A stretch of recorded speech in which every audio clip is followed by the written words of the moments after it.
How's it going, folks? Keith here from Cmon the Hoop Celtic. So the player I'll be talking about today is Phil O'Donnell, an absolute legend for Celtic and Motherwell. Played 105 times for Celtic with 22 goals.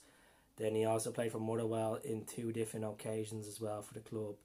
So we're going back to 1972 when he signed, or when he was born. When he was born in Bells Hill, just up the road from Motherwell. He got into football so young, signed for Motherwell, signed a professional contract. Then he was given his debut against St Mirren in the 1990-91 season. Quite a successful season for Motherwell. They went on to win the Scottish Cup against Dundee United, which he scored in. So it was quite good. In 1992, he got nominated for Young Player of the Year, Scottish Young Player of the Year. And also in 1994, he was nominated as well, which he won both of them. He only ever had one cap for Scotland, which was in 1993. Went on to 1994. Tommy Bourne signed him for Motherwell, a fee of regional of 1.75 million, which was the highest fee between these two clubs at the time. So very good for Celtic. Like, he didn't play as much games as we thought he was going to play. Played 105 times with the club. Won a Scottish Cup and a league title. Sorry, not a league cup, league title. So obviously he won the cup in 1995. Played in a great team with the likes of Simon Donnelly, which he was quite close with. Jackie McNamara, Pierre Van Hooydonk, George Gadetti. Good players. Peter Grant. Some good players in there, you know. Really good players. Alan Stubbs as well. So it came down to 1997 a season where Rangers obviously were chasing 10 in a row, but he played really good in that. He played really good towards that campaign. Injuries did hit him.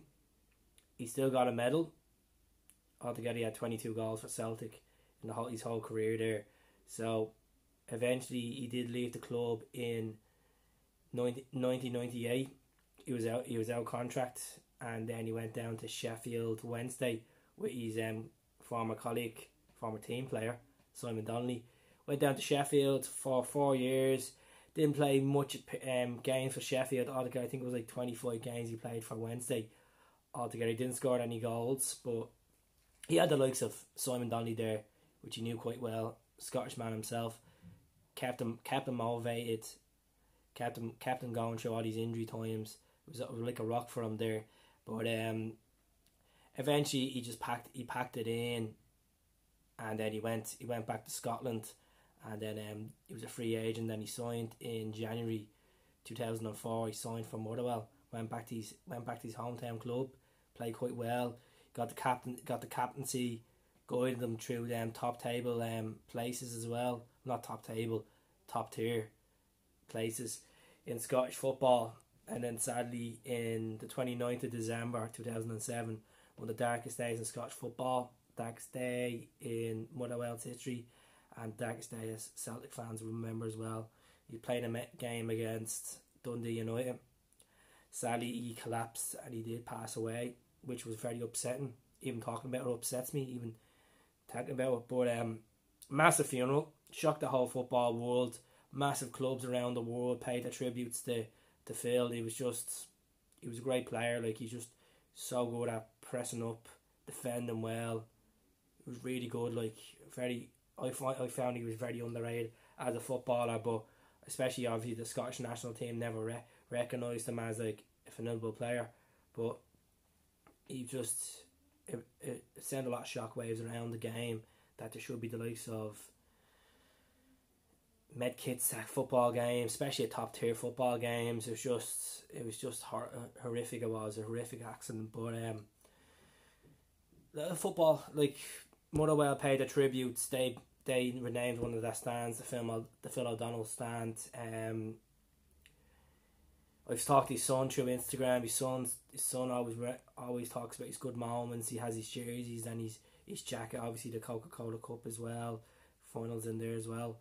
But I find it hard doing this video because the likes of Simon follows me page. It means a lot to him. He's always asking me for pictures of him and Phil. So Yeah, he's go down as one of the greatest in Scottish game. Now you can't say he's known as a legend for Celtic. He played 105 times. Legend status is our plus, I'd say 200 or 300. But he was a good player. He contributed a lot in his Celtic days. He did contribute a lot. He was a good player. He was really, as I said, good in the air, fast feet. And funny enough, he did score against Motherwell for Celtic in one of the campaigns, and he just didn't celebrate. It was a cracking goal. Skint the past two boys and smashed it. The far left corner, just moved on, jogged on with it. Not a bother to him. But, so, young player 92, 94, broke a transfer record between Motherwell and Celtic. Went on to get one Scottish cap. Went on to stop Rangers doing 10 in a row. Won a Scottish Cup with his hometown team and a Scottish Cup with Celtic. So obviously England didn't work out as we said, but came back, done well for Motherwell, and I hope Motherwell fans appreciate this video as well. But so I just want to say I hope you enjoy it. Don't forget to subscribe, and hopefully we'll get up to 1,500 by the next couple of months. I just want to say thank you very much to my subscribers. Hell, up the Celts. All the very best.